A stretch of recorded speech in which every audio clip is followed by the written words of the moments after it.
What's up, everybody? Welcome back to Dishing with Dez. I just wanted to do a quick little video as I whip up some dinner this Sunday evening. As you can see, I have some tomatoes here, some little cherry or grape tomatoes, whichever one you prefer.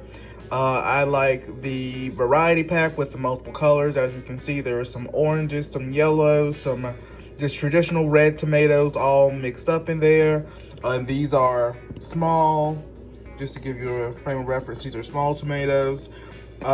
We are going to roast these with some breadcrumbs, salt and pepper, and some olive oil, and they are going to be a really good addition to the pasta that we're going to be making. So make sure you like this video and continue watching to see the final product.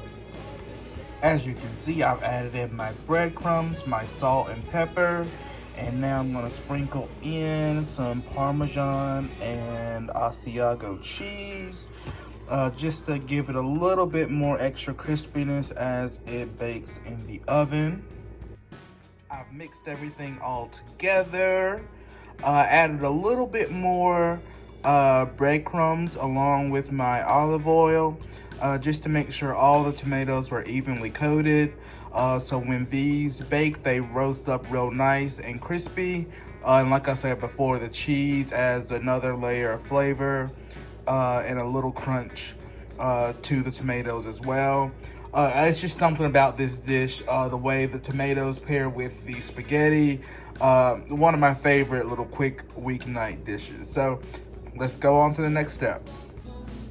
So now I have my tomatoes laid out on a prepared baking sheet with some parchment paper, and these are going to go in the oven at 300 degrees for about 30 to 45 minutes until they're nice and crispy.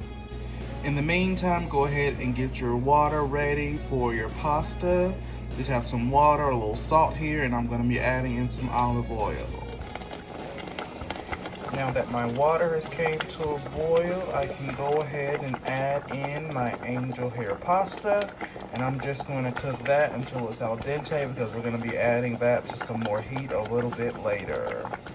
I have heated up some oil in my cast iron skillet, and I have about 10 cloves of chopped garlic in here sauteing, and we're going to let that cook until it is lightly brown and we are getting some of the aroma to release. I've taken about 2 cups of the pasta water and tossed that in with our garlic, and we're going to let this reduce a little bit, and this is going to be the foundation of our light little sauce that will be on our pasta. As I bring this up to a more vigorous boil, I added in some chopped Italian parsley. I believe it's about 2.5 tablespoons. Alright, so as you can see, the sauce has reduced. The recipe originally did not call for any protein or meat, but I find that shrimp pairs pretty well with this recipe and chicken. So I peeled some shrimp, cleaned it out. Now I'm just letting them get some color before I add in the noodles and some cheese. I also added in some complete seasoning with a little garlic salt as well. So I've reduced the heat a good bit and I've stirred in my noodles, and this is what it's currently giving.